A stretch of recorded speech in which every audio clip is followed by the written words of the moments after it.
Well, make it 3 straight for South Dakota. The Coyotes rolled to a 45-10 win over the weekend at Missouri State to improve to 3-3 on the year. More importantly, now 2-0 in the Missouri Valley Football Conference. For more on that, we bring in the head coach of USD football, Bob Nielson. And Bob, as good as this day was, it did not get off to a particularly good start. You turned the ball over on your first offensive play, a couple of penalties on defense.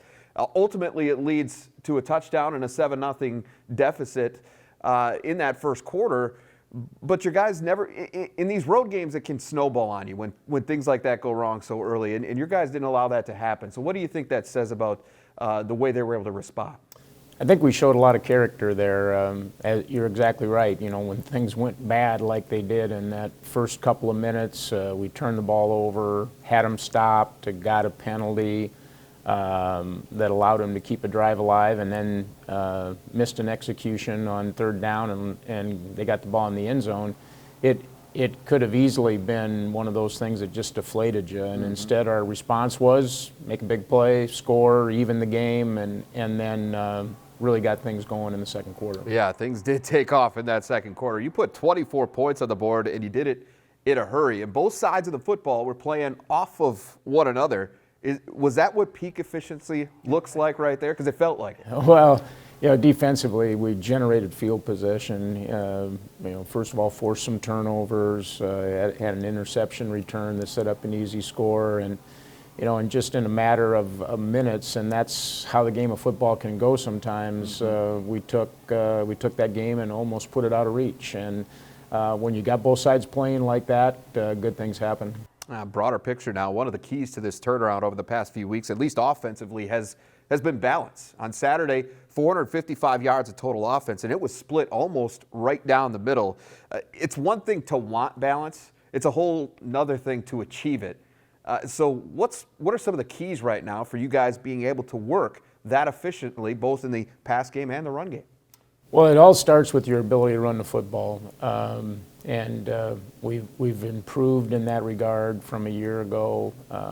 You know, our offensive line is doing a better job of identifying things. They're staying on blocks better. Our backs are seeing that. And then when you can run the football, it opens up some opportunities for the pass game. And you know, we create one-on-one situations on the outside.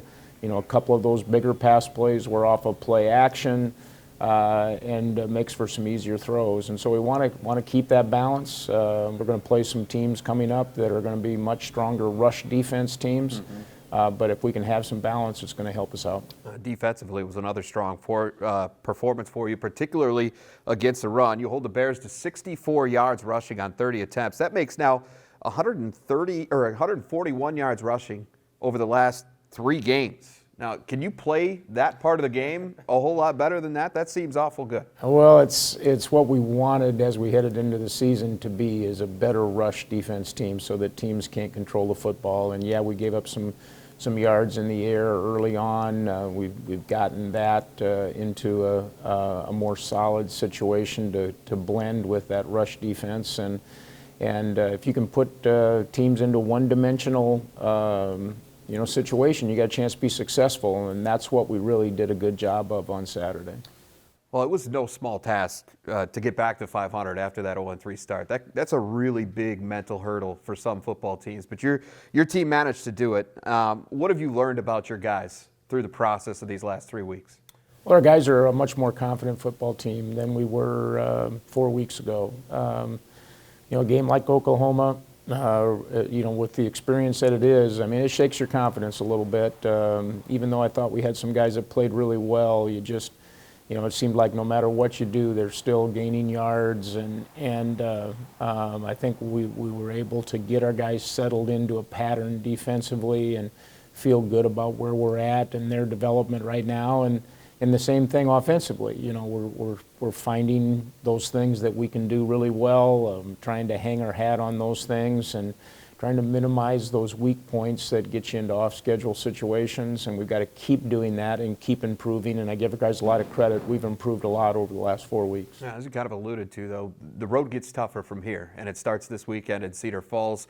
You and I, obviously a perennial power, the Unidome, a tough place to go and win, but certainly having confidence going into that game like you do right now certainly has to be a benefit. Yeah, it's a great benefit. The Northern Iowa's a really good football team. They've played a very difficult schedule like we have. Played some of the best teams in the country and are in a position where they need a win just like we need a win. And a defensive team that's going to challenge you on the line of scrimmage, both in terms of being able to run the football and in pass protection.